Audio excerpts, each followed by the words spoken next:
Well, good morning to everyone that has come and joined us today for our conversation, our workshop, panel discussion, really.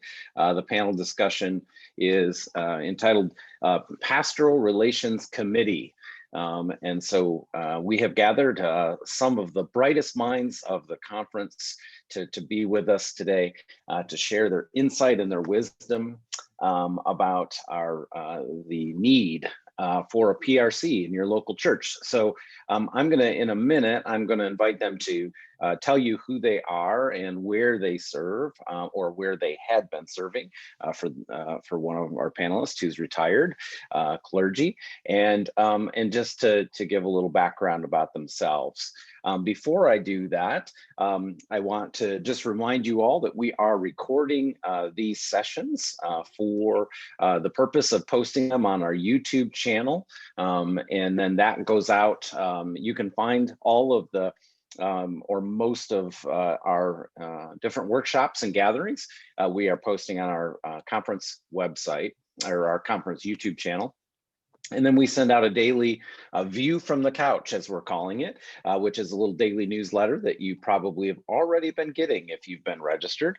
And so that gives you an update on what we've gone through during the day and what things we will be talking about the next day. And it also connects you to a couple of those videos.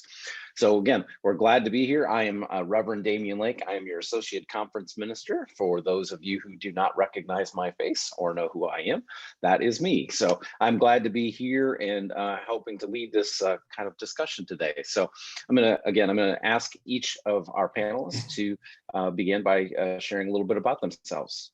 Jimmy, do you mind starting us off? Okay, well, I'm Jimmy Watson. I am the senior pastor at Emmanuel United Church of Christ in Ferguson. I've been here about 5.5 years. I spent most of my career in the Indiana-Kentucky Conference, but I come out of Texas, so I've sort of been around the block a little bit.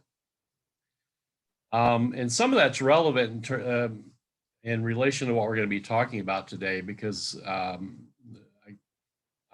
I'll start off by saying I think one of the main reasons I am not in Texas today is because years ago I did not have a good PRC, Pastoral Relations Committee, to work with at a church where I was called as a fairly young man, and things happened there and ended up leaving, and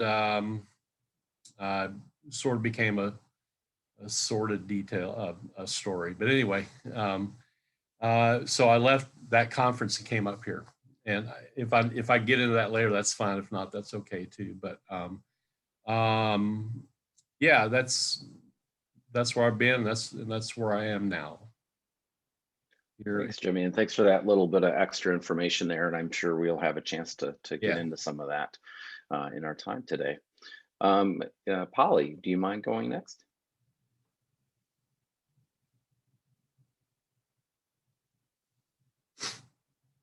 There we go.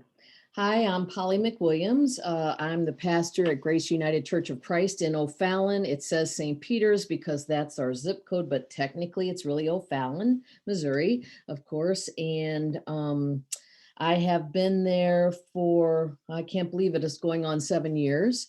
A little background about myself. I am a graduate of Eden. I will celebrate my 26th ordination anniversary in July. Woohoo! I never thought I'd make it here after going through my ordination process and my committee on ministry. At the time, our conference minister in Illinois South, that's where I came from, is Illinois South, was Reverend Dr. Eugene Worley. And he said to me, if you can make it past 5 years, you can make it. So I made it. That being said, the importance of a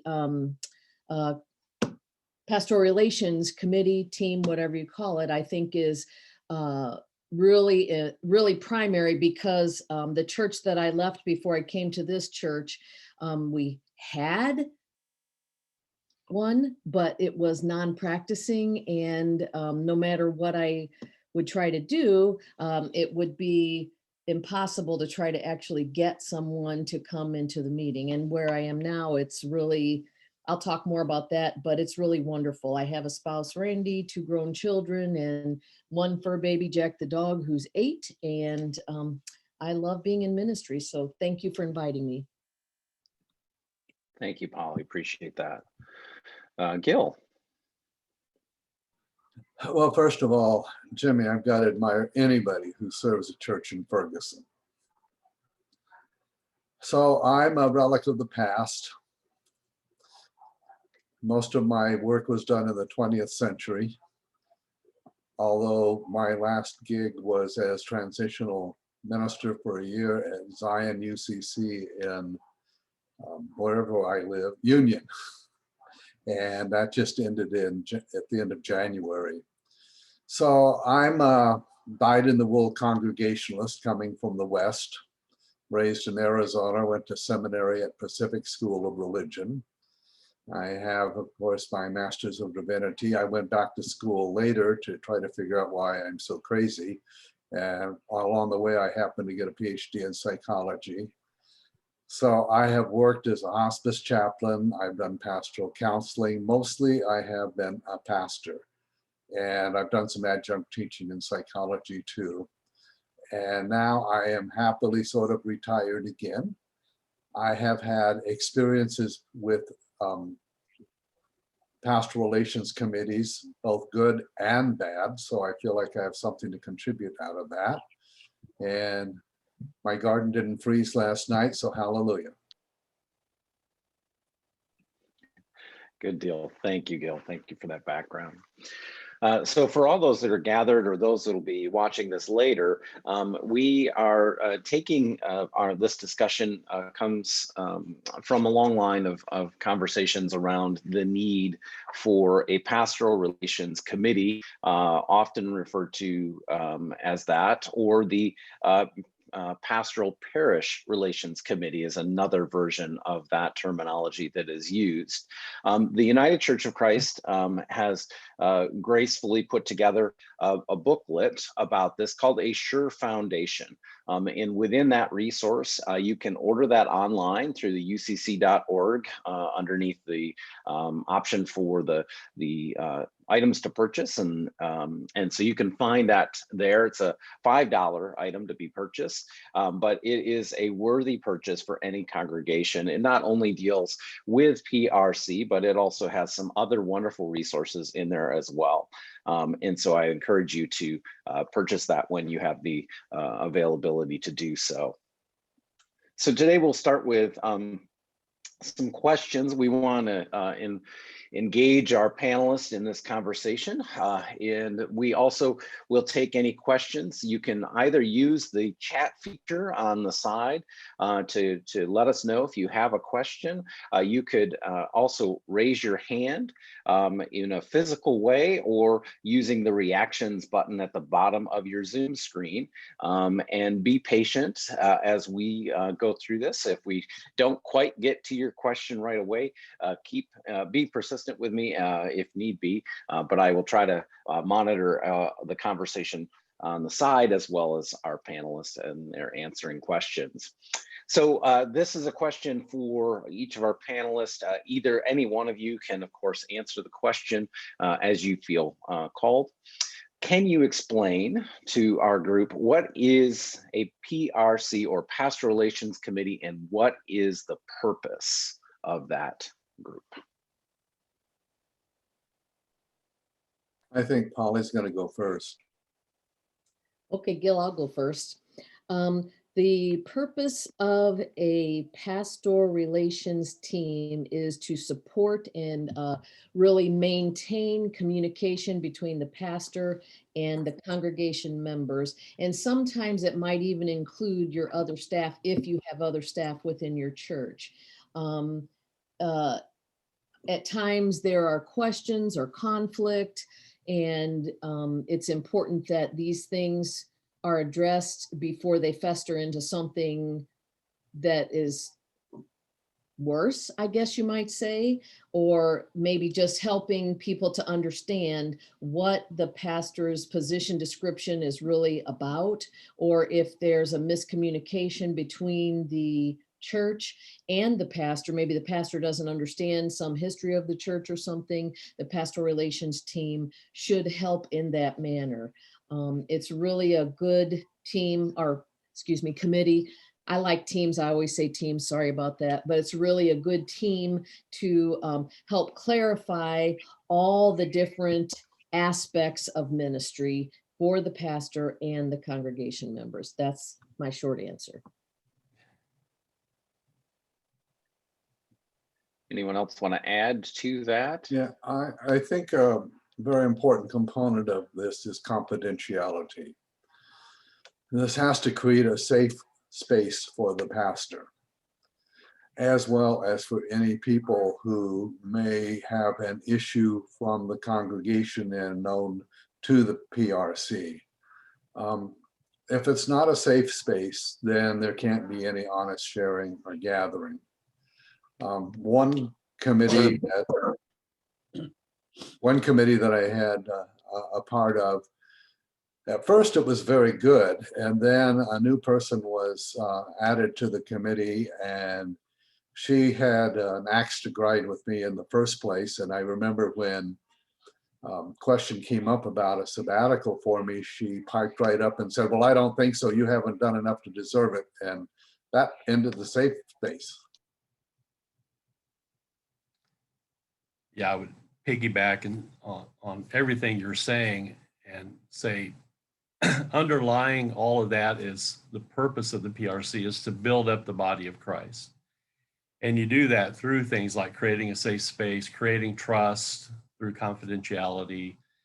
And and you look at it like it's a two-way street. It's not for, the pastor to sort of have a group that he or she can get their agenda pushed through or anything like that. And it's not for the congregation to use that group of people to put their thumb on the pastor and say, "This is what we want you to do." But it really is to create a more positive environment.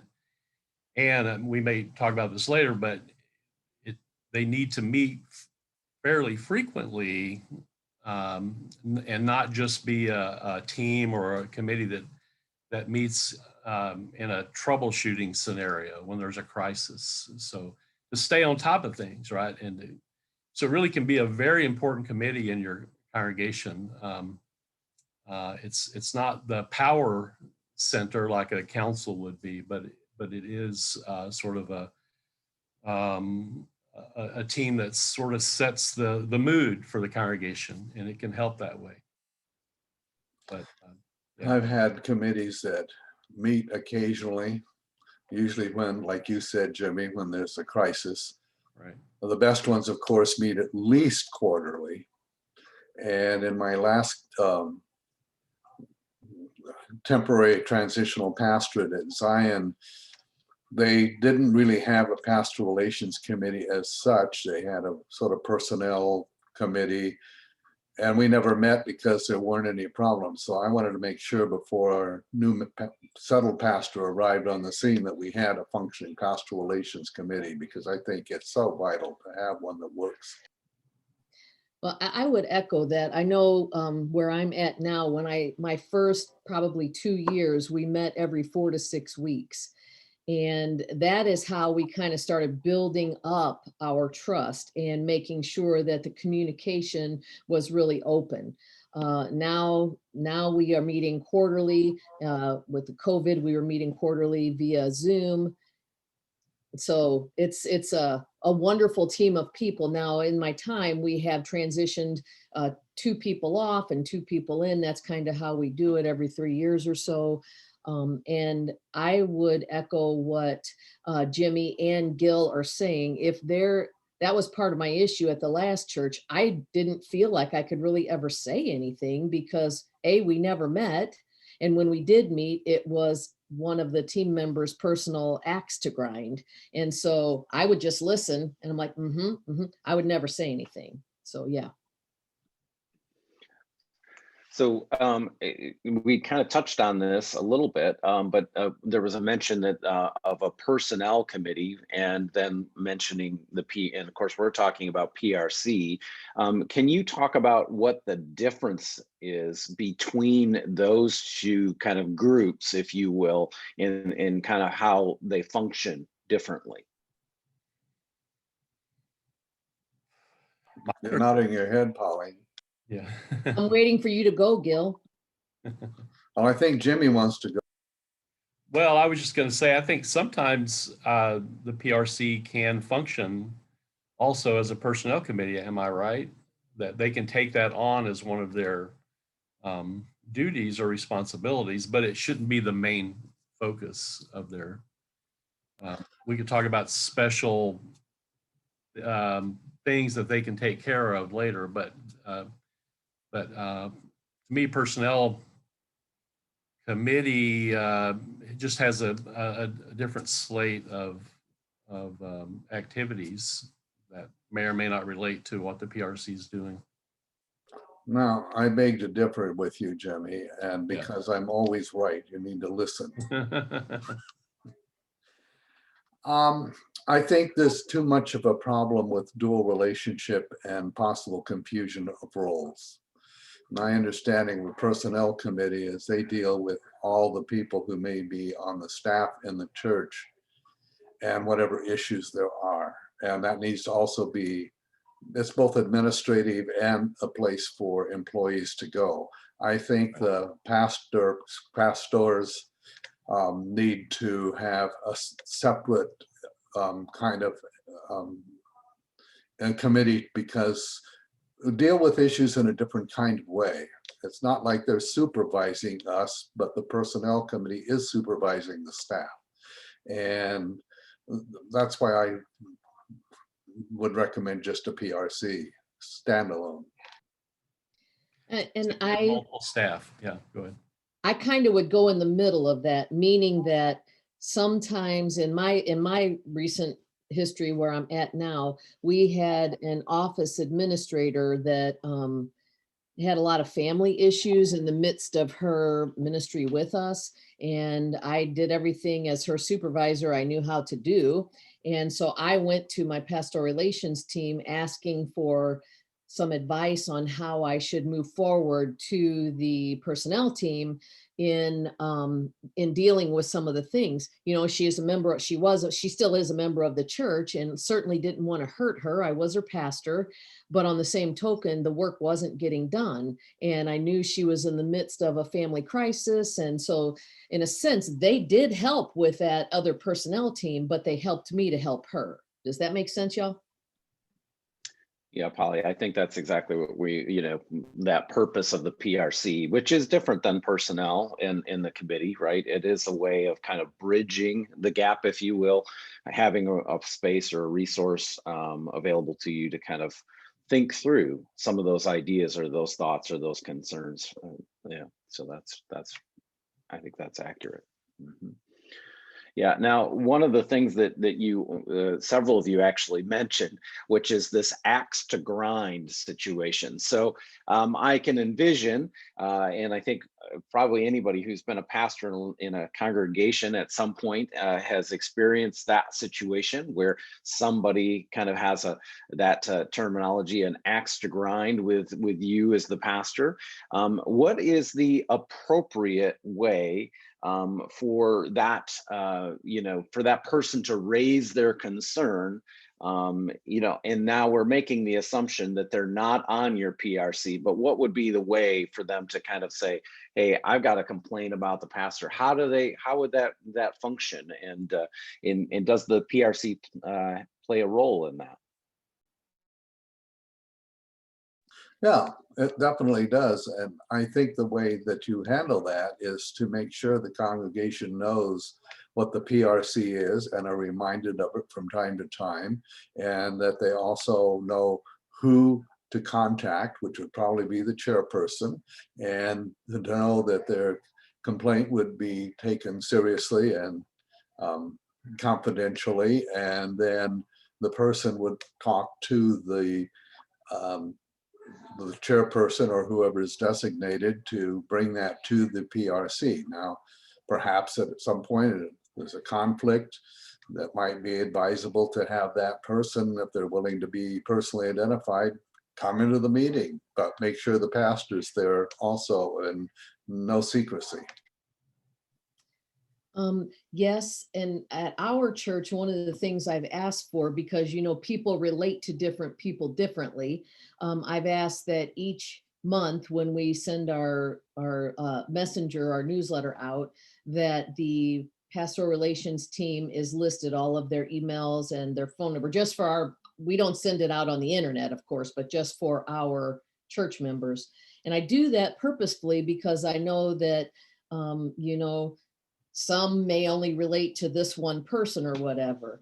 I do have to also echo what Gil said, because I caught wind last year that the pastoral relations team was meeting, and I'm thinking, what the heck? I thought things were going so well. Well, it was my 25th ordination anniversary and they wanted to plan a little surprise and I wasn't supposed to catch wind of it. So, you always, if there's really anything going on, you want to make sure that they always meet with the pastor. And so, yeah. And I would add also that when someone has an axe to grind, if at all possible, if they come to a PRC member to grind that axe, that they should do their best to try to get that person to talk directly to the pastor rather than continue to go behind their back. But Polly, that happened to me years ago. I drove up to the church and I saw people were there and I walked in and it was the PRC, but it wasn't a good meeting to have. Someone was mad because I had a new puppy. We live next to a cemetery, and the puppy was chewing on the plastic flowers in the cemetery. And so they were having a meeting to discuss what to do about that. And my first comment was, well, why did you invite me to come to this meeting? That would have been the appropriate thing to do. They were going to have the meeting and come to some decision. And, so that's when a PRC doesn't work very well, when they're going behind your back and doing things, unless they're planning your, anniversary celebration. Bad dog, bad dog. It was a bad dog, I'm telling you. Well, one of the themes that rules of thumb I've used in later years, as I got smarter, is when I hear people are complaining, I can usually count on the person who's reporting that to me being one of those people. I was just going to say that one of the things that we have decided with our pastoral relations team is if someone, like, it's not happened at the church I'm at now, but my former church before this, it did happen. Somebody put in an anonymous note talking about the pastor's sandals. Like, what the hell? Oh, sorry, what the heck? I said, you know what? If they aren't brave enough to either A, come to me, or B, sign it, I feel like it's dismissed. You can talk to me about it, but I'm not going to take a lot of, I know that sounds really kind of arrogant of me, but how rude. Sure. Yeah. I think you're addressing some of the things that do come right to members of the church leadership, if you will, including PRC sometimes, where there are those complaints. Obviously, as you've said, and we'll echo that, we encourage, we always try to encourage church members to go to the pastor and to engage with them in a one-on-one dialogue about their complaints and to share that information with them. The Pastoral Relations Committee or team is designed to support the pastor, yes, if there is a complaint, it can be shared, but to make sure that in all fairness, that it's being brought from a accredited resource and not an anonymous situation. So there's a couple of questions, but I'll take the first one. Is what is the number, a good number for the size of a PRC? And I think Polly's just answered that. And who makes that that panel up? How do you determine who serves? Because if you're asking more of our current church leaders to engage and be part of that committee, that's adding one more thing to their plate. So how do you maybe determine that? And maybe you talk about it a little bit like when you first arrive as the new pastor versus maybe as that time goes on. I know, Polly, you were kind of talking about a little bit of how that changes over time, but if you all can address that.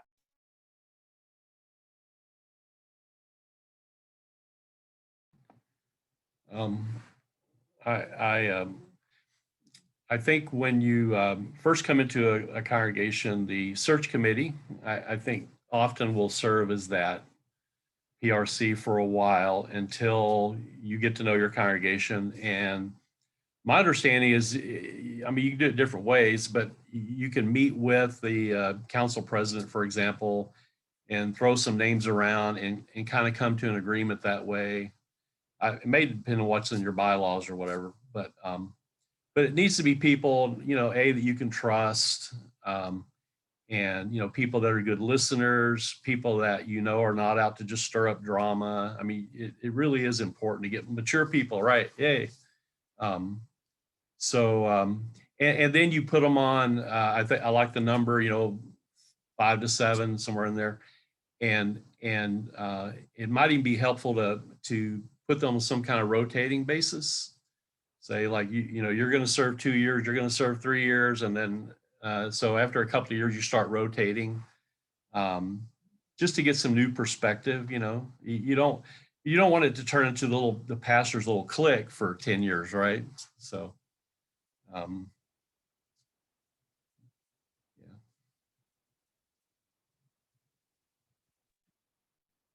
Anybody else want to add to that? Or Polly, go ahead.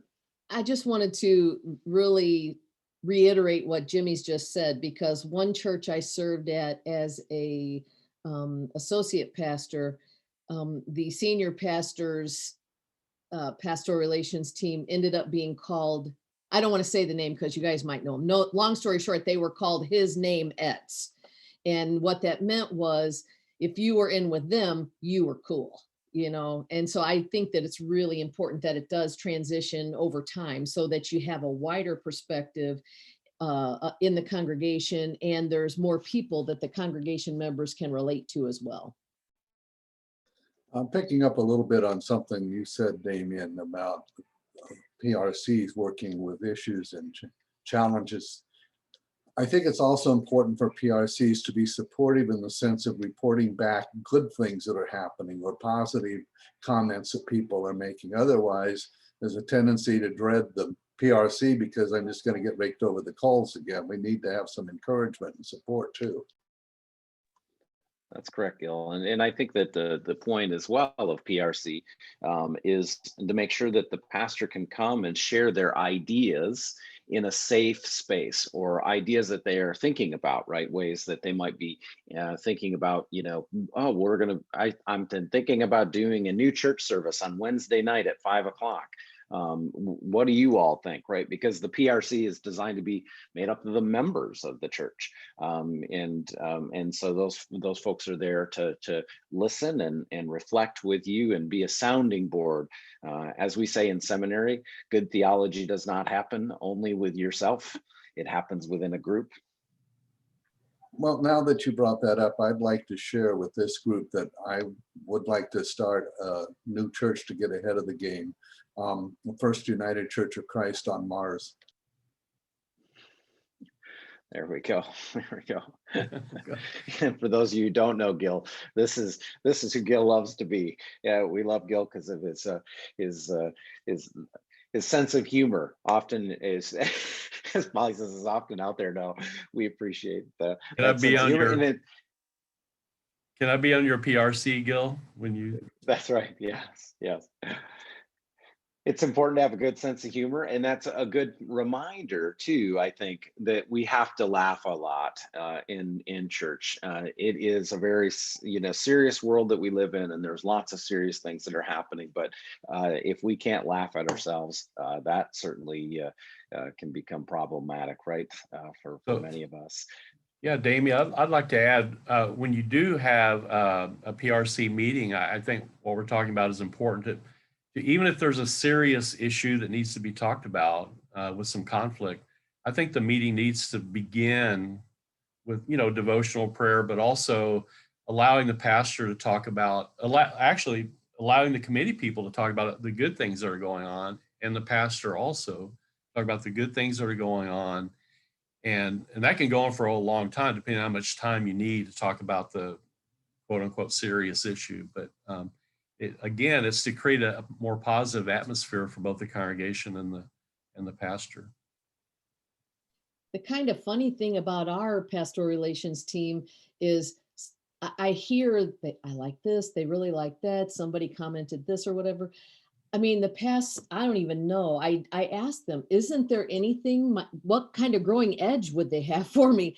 And so I don't know if it's because I have such a wonderful church family or what, but like the serious issue is you're supposed to be 3/4 time pastor and we see you here way too much. You need to start going home, blah, blah, blah, because when Randy was working out on the river, my husband just retired. When he was working out on the river, that's part of the reason why I choose to be a 3/4 time pastor, because when he's gone, at the time I would work a lot more hours. And when he was home, I would work less hours, and so they're really good at helping me to be accountable to my covenant with them too, and taking care of myself. And that's something I think a pastoral relations team really needs to do, because most pastors love, love, love what they're doing, and they love their people, and they'll do anything they can to try to make the church better. But then you start burning out, and how are you going to make the church better if you yourself are not paying attention to your spiritual disciplines and your rest and your exercise and those sorts of things? I just wanted to throw that out there just to make sure that that's said. Yeah, I appreciate that, Polly. And I think you touched on something that's really important, which is a covenantal behavior.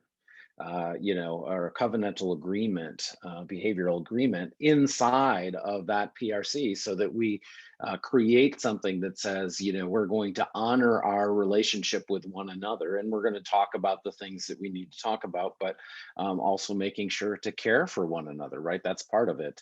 We know pastors who are full-time or part-time or 3/4 time, or whatever that time is given, that often work more and more and more, and that is a sign of abuse in a relationship between a church and a pastor. So I appreciate the fact that you're lifting that up. I think one of the questions, and I think Polly, you kind of answered it, but I share it maybe out loud, is a little bit around the idea of an interim minister comes to a church to serve. Does the interim also get a PRC? And anybody that has had an experience with that or thoughts around that?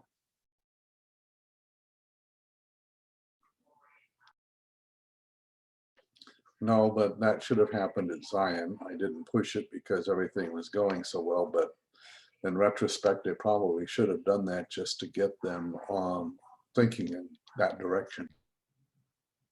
I would think it would be the search committee. Might be the appropriate team for that. And probably, since it's an interim basis, maybe just stay with them. That's a practical solution. I think that would be problematic in that the search committee needs to be so confidential in what they're doing. And again, it's an issue of blurring boundaries. I don't know what Damien thinks of that. Yeah, so I think it's one of the things I think the job of the interim is to help bring awareness to the congregation of what the needs are, or the proper way to to kind of be the church, if you will, in many ways. And so if a church, as an example, I think does not have or has not had a PRC in the past, a Pastoral Relations Committee or team, that's a good opportunity for an interim to introduce that process, and use that as a way of teaching the congregation about the need for that kind of a committee. So I think that's always important when you're the interim pastor. Mm-hmm. Mm-hmm. Yeah. So I want to shift a little bit and talk about how pastors often well, I should say often. I have to be careful with my words today. We encourage pastors to have a yearly or annual review in any congregation that they're serving as a way of, kind of getting some of that feedback about how they're doing their ministry. And so my question is, what role does the PRC play in that yearly evaluation?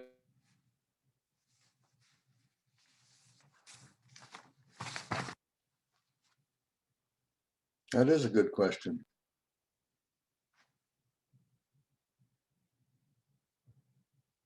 But come up with an answer, I'll make up one.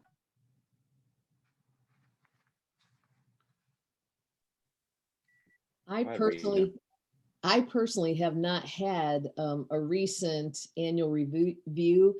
I know in the past, my last church, the non-existent or non-meeting, there was an existent one, Pastoral Relations team, they kind of got some help, I think, from, I don't know where the resource was. Was it from our conference or was it from, because you can actually get on the ucc.org and get a ton of resources.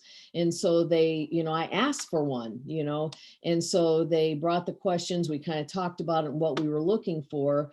And then we did send it out, although the council president and the chair of the pastoral relations team, they kind of did the compilation of it. Where I'm at now, I've only had one, and I guess I probably need to get off my butt and ask for another one. I haven't asked for one in a while, so. I think, I'm glad you said, oh, go ahead, Jimmy. I was just going to say, I have a resource here from the Disciples of Christ. Have any of you seen their resource on the PRCs? It's pretty lengthy. They include in a section under special focus, the performance review. So they see it as a possibility for a PRC to engage in. It says that a performance review should help to identify areas where professional growth and development are needed. And they may help in focusing continuing education plans. So if the PRC is involved in all these sorts of things, then that might be a good role for them to have, to be, at least to be the interpreter of the performance review and to have that conversation with the pastor. Doesn't have to be, but again, it might be an appropriate place for that. Well, there's obviously room for some subjectivity in a review. However, thinking more like a social scientist now, I'm thinking that some kind of an objective instrument like you just described here is helpful in becoming more specific, because from that you can set actual measurable goals and not just sort of flounder around like, well, you need to do a better job of blah, blah, blah. But this is specifically what needs to be worked on. How do we work that out? How do we know that that's being accomplished? I know that would be very helpful to me, although I'm so wonderful that, I had very few actual reviews, and I think I should have. And Yeah, again, so it's done in, go ahead. Well, I was just going to say that, so in the resource that we use, the Sure Foundation, of course, talks about the fact that the PRC is not the one to lead that annual review. And I think we've alluded to that already or lifted that up, that it is a place where they can share information, possibly understanding that we have confidentiality in there too. Right. So there's a fine line in that area. So typically a personnel committee, if there is one at the church, would be doing that. A pastoral, review might be, would also maybe involved the leadership of the council in that process too. So there's a little bit of that. There's also tools in a Sure Foundation booklet that do talk about, how do you evaluate accordingly a pastor in their in their work that they're doing, not talking about the sandals on their feet or what color their shirt is, or their the fact that they drive a Cadillac versus driving a Chevy. So that we want to be careful about that. I think Rita, did you have a question, Rita, for us? I didn't have a question. I was trying to think of an example. Well, I was thinking of an example, not trying to, of what you were just talking about in a couple minutes ago, that they were answering about the review and stuff like that. And so at Pilgrim, for a while back, we had a PRC and a personnel committee. And when it came time to actually meet, the personnel chair met with the PRC, because the personnel chair worked a lot with the pastor, knew a lot about, what the issues might be, and the issue of self-care that Polly mentioned. And it appeared that sometimes the PRC didn't really know those things. So that seemed to work really well. And then the next time, the PRC decided they didn't think that was a good idea, and things kind of unraveled a bit. So it seemed in our example, or in our experience, that was a much better way to do it. I'm wondering if anybody has any thoughts on having the personnel chair be a part of the PRC or not.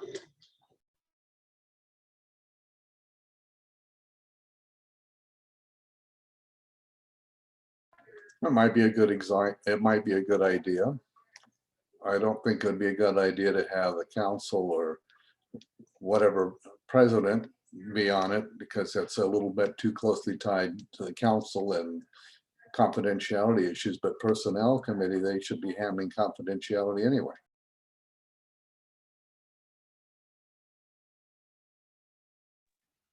Polly, were you going to add to that? I was kind of going to say what Gil said. I just think I think it's a both and sort of thing. I think if you're looking at doing some type of a review, yes, having the PRC person and maybe the chair of your pastoral relations team, and maybe the council president, have them kind of collaborate for a review of some kind. But I do think that if it's a personnel issue, it's separate in my understanding.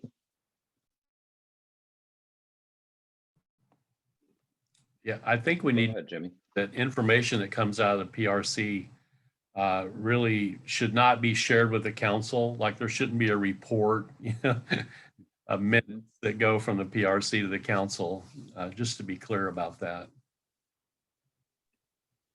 Yeah, that's another good valid point. That confidentiality is, as we keep lifting up, is really, really vital and to doing good ministry in these different ways, and making sure that that confidentiality is kept will help the pastor in regards to talking with the PRC feel as if they can be heard and listened to, and not have that end up in the church parking lot or the gossip around the water cooler, as they say. And I think that comes back to one of the earlier points mentioned, which was this idea of the PRC is gathering, and and they are a committee for the pastor, which is why they are the Pastoral Relations Committee, and they are not the Parish Relations Committee, to use that older language. So we have to make sure that we understand that the Pastoral Relations Committee meets with the pastor, and so as Jimmy and Polly both lifted up interesting scenarios, two different ones, about how that group in their experience has met without the pastor, and that begins to again show us some of the areas where we have some work to do if the PRC is meeting and talking about the pastor behind their back, negatively, of course.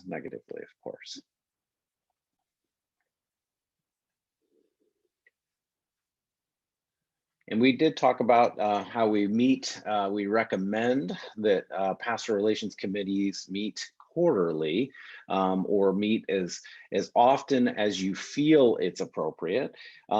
Let's just say that it's a typical day in the life of a pastor in the church, and it's time for that quarterly meeting with your pastor, and you call your PRC meeting, but you don't necessarily have anything to really go over. The pastor is kind of in the mix of things. What might that meeting look like, or how might you put a theme, if you will, to that meeting? What might be some suggestions?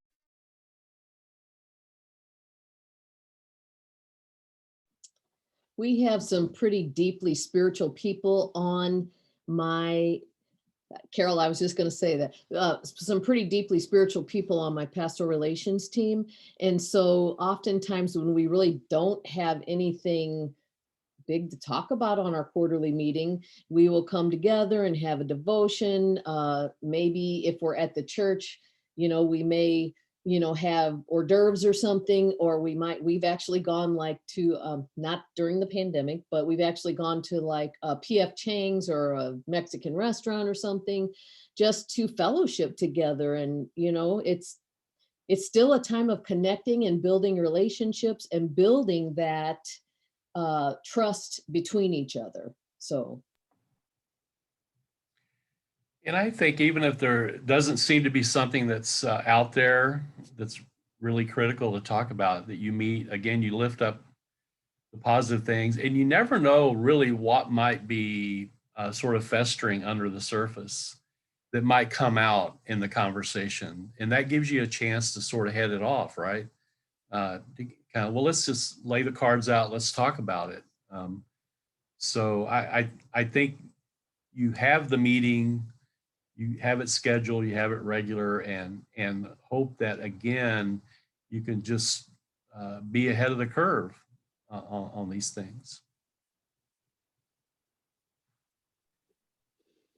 Yeah, and I will echo a little bit of this piece that Carol lifts up about eating out, and Polly mentioned it. And I think one of the things that is a great way to be the church, to keep using that phrase, is to, and show the world that you are the church, is to take, your meetings outside of the church. And sometimes it's appropriate for the PRC to follow in those footsteps too, right? And to go to a local place and break bread together.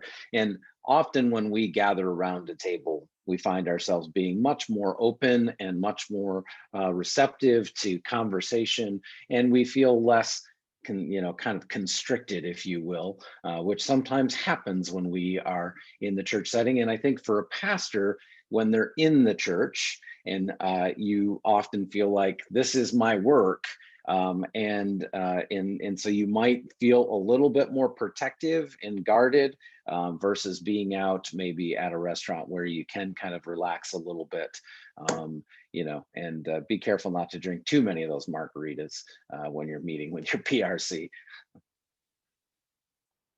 I could see Yes, some benefit. and Peter makes a good point that make sure that there aren't parishioners within a good earshot of in the restaurant. So maybe you don't go to the closest place. Maybe you find a private room at one of the local restaurants nearby. But go ahead, Gil. But something really cool happened the last time that we did go out to a Mexican restaurant, because of course we prayed together before we got our food, and someone came over and said, "What church are y'all at?" And they ended up coming to visit us because they hadn't seen anybody pray with a margarita sitting in front of them before. Borrowing from the Catholics, maybe sometimes to go on an overnight retreat somewhere, which is really away from the church and the community, and a chance to really spend some time with one another. Yeah, that's an excellent point, Gil, and I think that speaks to church leadership. I know that for myself personally, when I was in that role, leading a congregation every year, when we would have the new members come on to church council, that we would do a retreat as a way of having time for fellowship and having time for team building as well. That was part of that retreat. So that's a great way to build those relationships. I want to give a chance for others that are with us today. We've been fielding some of these questions, but does anybody else, out there have a question for our panelists today, our revered clergy? Feel free to unmute yourself or ask in the chat box.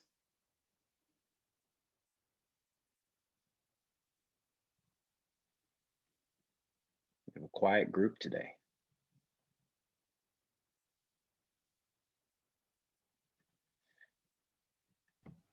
I'll ask the question. Are there anything else? Is there anything else that you all can think of? Maybe there's a scenario. I know, Jimmy, you started to share something about an earlier experience you had. Is there something that might be worthy of sharing with this group that would help kind of as a big takeaway? I just want to emphasize how important this is, what we're talking about.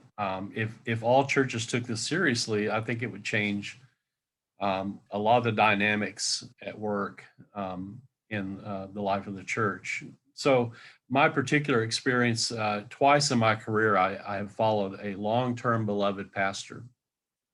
And the first time I was young and dumb and thought that I could just come in and take over the world, so to speak. And I became an unintentional interim. And that was down in South Central Conference. And when I left, the church split because some people didn't like the way I was treated. Others supported that. And I did not have one of these committees. And so the first sort of line of defense was the conference minister coming in and trying to, mitigate what was happening. And it turned into a disaster. So I learned from that not to try to be a lone eagle, so to speak. And so now all these years later, I come into Ferguson, and Gil, if you know about Ferguson, I'm following a long-term beloved pastor here. And the very first thing we did was we made sure that there was a group of people that were going to hear us out, and be our support, because they knew the problems that could be right around the corner. And there have been some issues, but we've been able to get through them pretty well because I've had a support system here. And so every church has conflict, whether it's out there or it's underneath the surface. And so whenever a new pastor comes in, this is crucial. They can't just come in and think that they know everything that's going on. They can solve all the issues by their own brilliance, So this ought to be a priority in the life of the church, I believe. And I'm glad that I'm not the only one who was once young and dumb. Now I'm just an old fool. At a church where I became the unintentional interim for over 6 years. And this was a congregation where the former pastor had been there for 23 years. He was a misogynist. He was a sexual predator, but he was very charismatic. And there were a group of people who couldn't stand him, and there were a group of people who adored him. And when he retired, he did not leave the community, and he would not leave the church alone. And that just precipitated so much conflict that I realized I wasn't going to be able to accomplish any real goals as a permanent settled pastor. And especially since the interim had been a really nice guy who later said, well, I didn't really do the interim work. It's like, I stayed so long because I just couldn't let somebody else have to come into this mess and clean it up. I needed to try to do something. And that's where the Pastoral Relations Committee was generally very helpful in that situation of navigating through it. I finally got thrown out because some people were accusing me of trying to create a homosexual haven, which I wasn't, but that's because some young gay people were starting to come, and that was also when the UCC General Synod went affirmed gay marriage.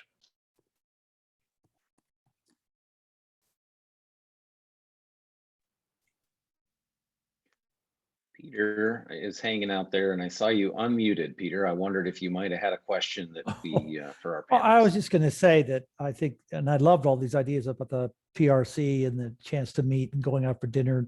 I think sometimes just to have a chance to be with lay leaders and just talk about, what is your vision for the church? What is your dream?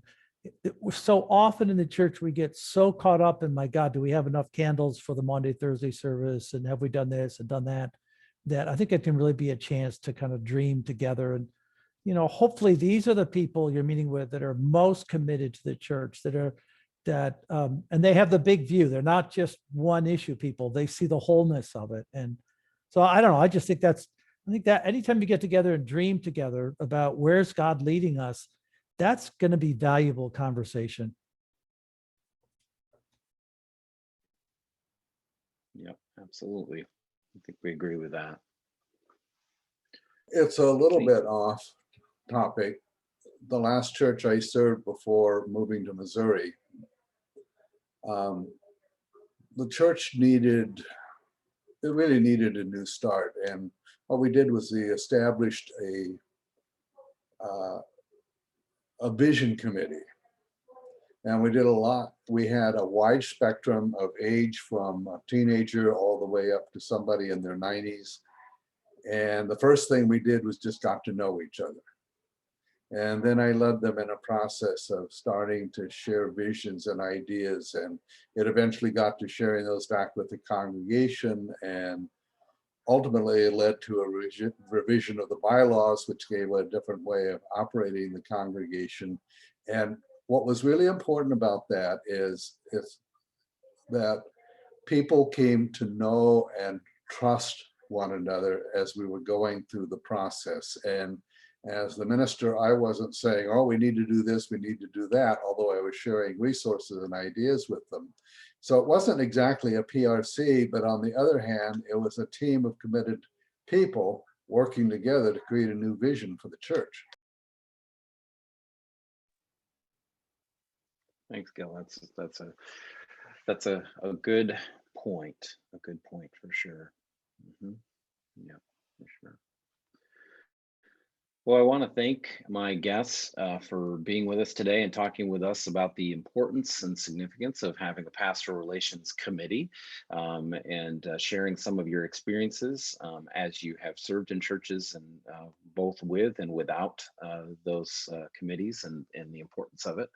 I'll remind the rest of us that this afternoon we still have plenty of activities for you to attend and take part in. We have a prayer space coming up at 1:30 with Reverend Rob Van Ness, and he's going to be leading that with a guest.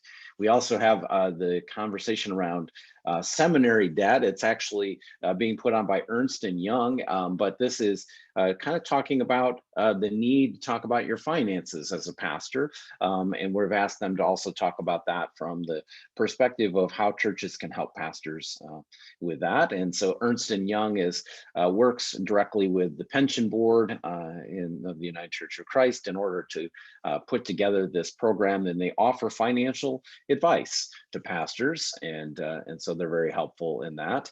And then this afternoon from 4 until 5 is the General Synod conversation, which I will be a part of. And we're talking once again just about General Synod, which is going to be coming up in July. And so if you're interested in learning more about that and finding out more details about General Synod, which is all virtual this year, please make sure to come back for that. And then finally tonight from 6 o'clock on until probably 7 or 7:30, we have Pets in Ministry. This is one that we have been pumping up. We're excited about it. It's something different. So it'll be conversation with Liz Devaney, and also her famous pet Hank, Hank the dog. Hank and Liz do a weekly gathering online, so you can always tune into her. But tonight she'll be joining us, and she's bringing a guest to talk about pet ministry, and then she'll offer a pet blessing at the end of that gathering tonight. So we're excited about that opportunity. So we're glad to have that today. So again, I want to say thank you to all who came out and attended, and thank you to our panelists for enduring an hour with your ACM, grilling you on PRC. But glad to have you with us today, and thank you all again for coming. Thank you for guiding this worthwhile discussion. Thank you.